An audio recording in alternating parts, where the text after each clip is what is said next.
আসসালামু আলাইকুম প্রিয় দর্শক, প্রথমেই আমার পেশাগত অবস্থান থেকে একটু আত্মসমালোচনা করতে চাই। আমি লজ্জিত, আমি বিস্মিত এই কারণে যে শনিবার সন্ধ্যার পরে রাজধানীর একটি গণমাধ্যম প্রতিষ্ঠান থেকে ২১ জন সংবাদকর্মীকে সেনাবাহিনী তুলে নিয়ে গেল। সে বিষয়ে হাতে গোনা দু একটি গণমাধ্যম ছাড়া আর কোনো জাতীয় দৈনিক অথবা আর কোনো টেলিভিশন চ্যানেলে এ সংক্রান্ত কোনো তথ্য বা কোনো সংবাদ প্রকাশ হলো না। আমি অন্তত যেটুকু সার্চ করে দেখেছি। কেন হলো না? এই যে বলা হয় যে রাষ্ট্র গণমাধ্যমের টুটি চেপে ধরেছে, গলা চেপে ধরেছে, আসলে কেন টুটি চেপে ধরার সুযোগ পায়? এর পেছনের মূলত দায়ী গণমাধ্যমের মালিকরা, গণমাধ্যমের সম্পাদকরা, গণমাধ্যমের সিনিয়র জার্নালিস্টরা। তারাই কখনো কখনো নিজেদেরকে বিকিয়ে দেয়, আপোষ করে, সেলফ সেন্সরশিপের মধ্যে যায়। আর অন্য অন্য কারণ তো আছে অবশ্যই। শুধুমাত্র মানবজমিন এবং দ্য নিউ এজ এই দুটি পত্রিকা ছাড়া আর কোনো গণমাধ্যমে অন্তত আমার চোখে কোনো খবর পড়েনি। আর ওই ভুইফুর সংবাদ নানান ধরনের অনলাইন পোর্টালে এ ধরনের খবর এসেছে। বিষয়টি হচ্ছে যে সেনাবাহিনী যদি কাউকে তুলে নিয়ে থাকে তার পেছনেও নানান কারণ থাকতে পারে, কিন্তু সংবাদটি তো আসতে হবে। আর সেনাবাহিনী কেনই বা নিল? শনিবার রাজধানীর নিকুঞ্জ এলাকায় বাংলাদেশ টাইমস নামের অনলাইন পোর্টালের যে কার্যালয়, সেখান থেকে ২১ জন সংবাদকর্মীকে নাকি একসাথে তুলে নিয়ে যাওয়া হয়। এমনটাই প্রথমে দাবি করেন সামাজিক যোগাযোগ মাধ্যমে ফেসবুক লাইভে এসে প্রতিষ্ঠানটির মোজো সাংবাদিকতার editor in chief Sabbir Ahmed. তিনি জানান যে সেনা সদস্যরা বিকালের শিফটের কর্মীদের তুলে নিয়ে যান এবং শনিবার রাত 10:45টার দিকে বাংলাদেশ টাইমসের অফিসিয়াল ফেসবুক পেজে পোস্ট করে বলা হয় বাংলাদেশ টাইমস অফিস ঘেরাও করে সাংবাদিকদের তুলে নিয়েছে সেনা সদস্যরা। কি ঘটেছিল আসলে? কি কারণের পেছনে? সেনাবাহিনী বা কি বলছে? এবং নতুন করে যে ঘটনাটি ঘটলো, এটি নিঃসন্দেহে একটি খারাপ দৃষ্টান্ত, অবশ্যই খারাপ দৃষ্টান্ত। নিউ এজকে সাব্বির আহমেদ বলছেন সাক্ষাৎকারে যে প্রথমে তার কাছে হোয়াটসঅ্যাপে একটি কল আসে।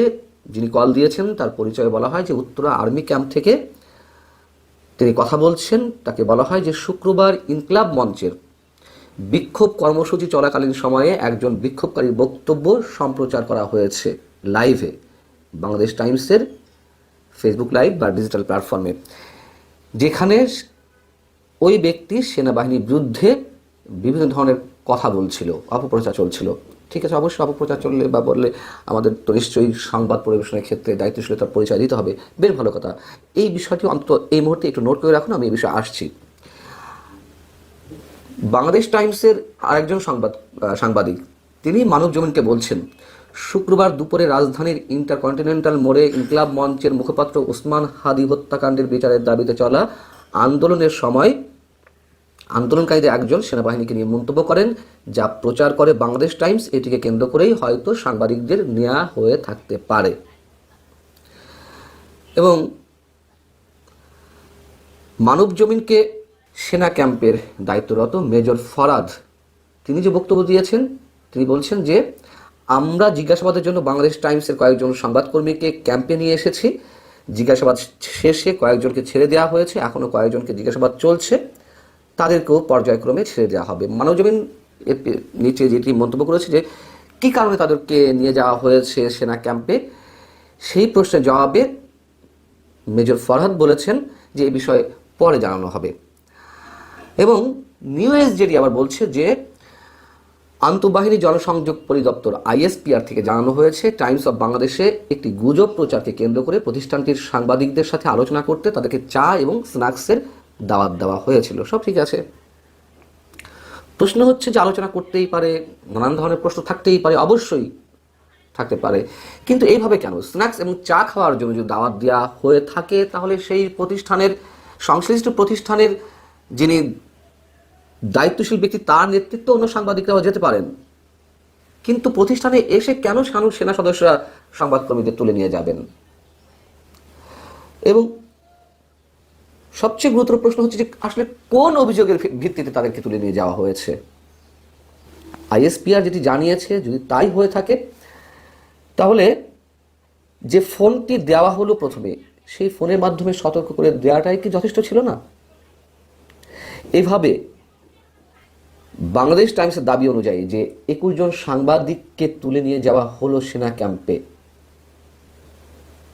গণমাধ্যমে সেই মেসেজটি উধাও হয়ে গেল, শুধুমাত্র 2-1টি গণমাধ্যম ছাড়া।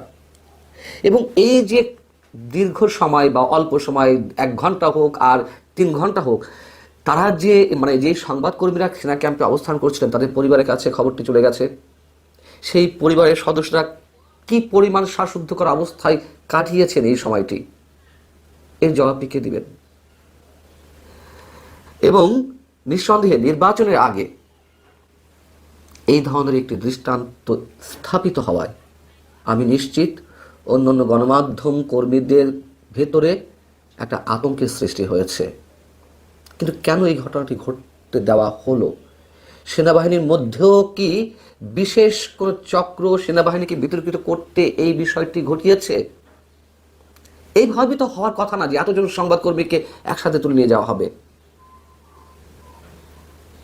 আর সেনাবাহিনীর পক্ষ থেকে বা আইএসপিআর থেকে যেই বক্তব্যটি এসেছে আমাদের সামনে, আমি যেটি নোট করে রাখতে বলেছিলাম, ইনকলাব মঞ্চের বিক্ষোভ কর্মসূচি থেকে যদি কেউ সেনাবাহিনীর বিরুদ্ধে কথা বলে থাকে, সেটি প্রচারে যদি অপরাধ হয়ে থাকে, এই যে 18 মাস এই ইনকলাব মঞ্চের সহযোগী প্রতিষ্ঠান বা সমমনোভাবাপন্ন যে রাজনৈতিক দল এনসিপি সহ আরও বিভিন্ন রাজনৈতিক দলের নেতাকর্মীদের পক্ষ থেকে যে একের পর এক আক্রমণাত্মক বক্তব্য দেওয়া হয়ে আসছে, সেনা ক্যাম্প গুড়িয়ে দেওয়া হবে, ক্যান্টনমেন্ট ভেঙে ফেলা হবে, উড়িয়ে দেওয়া হবে, সেনাবাহিনীর সদস্যদের সম্পর্কে কুৎসার রটানো হলো, নানান ধরনের কুৎসিত মন্তব্য করা হলো সেনাপ্রধান সম্পর্কে, তার বিরুদ্ধে কেন আজ অবধি একটা ব্যবস্থা নেওয়া হয়নি?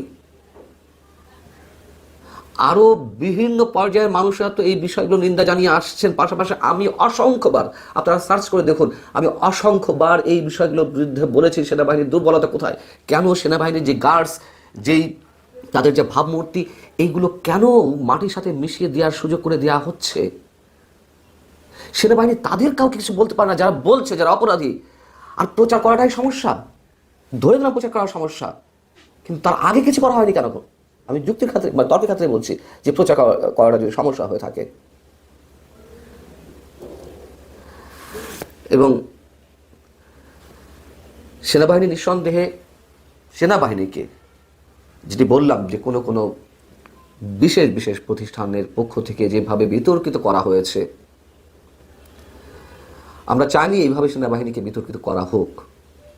এবং আরও নানান বিষয় ঘটেছে, নানান বিষয়ে অভিযোগ আছে, সে বিষয়েও আমরা অনেকখানি, যদি সত্য প্রকাশ করতে চাই, অনেকখানি অ্যাভয়েড করে গেছে এই কারণে যে অন্তত এই দেশে সব কিছুই তো বিতর্কিত হয়েছে, অন্তত সেনাবাহিনী টিকে থাক তার আপন মহিমায়, সব কিছু নিয়ে কথা বলার দরকার নেই আমাদের। কিন্তু এই প্রসঙ্গটি আমাকে কথা বলতে হলো এই কারণে যে গণমাধ্যমও চুপসে গেছে, সেই প্রসঙ্গে কথা বলতে গিয়ে সেনাবাহিনীর প্রসঙ্গেও কথা বলতে হচ্ছে। আর কেন বলবো না, অনেক তো হয়েছে।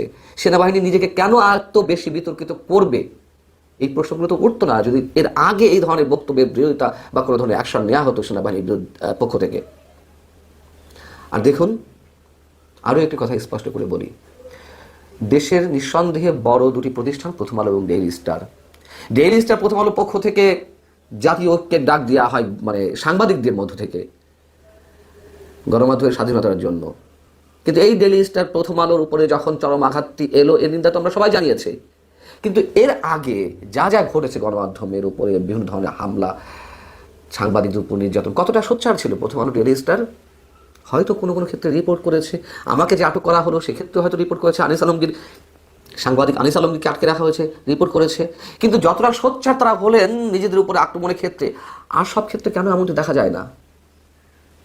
এই যে ঘটনাটি ঘটলো শনিবার রাতে, কেন সেই বিষয়ে কোনো ধরনের কোনো রিপোর্ট নেই? আগে নিজেরা শুধরায়, তারপর নিশ্চয়ই পুরো সমাজটাকে আমরা বদলে দিতে পারবো। ভালো থাকুন সবাই, আল্লাহ হাফিজ।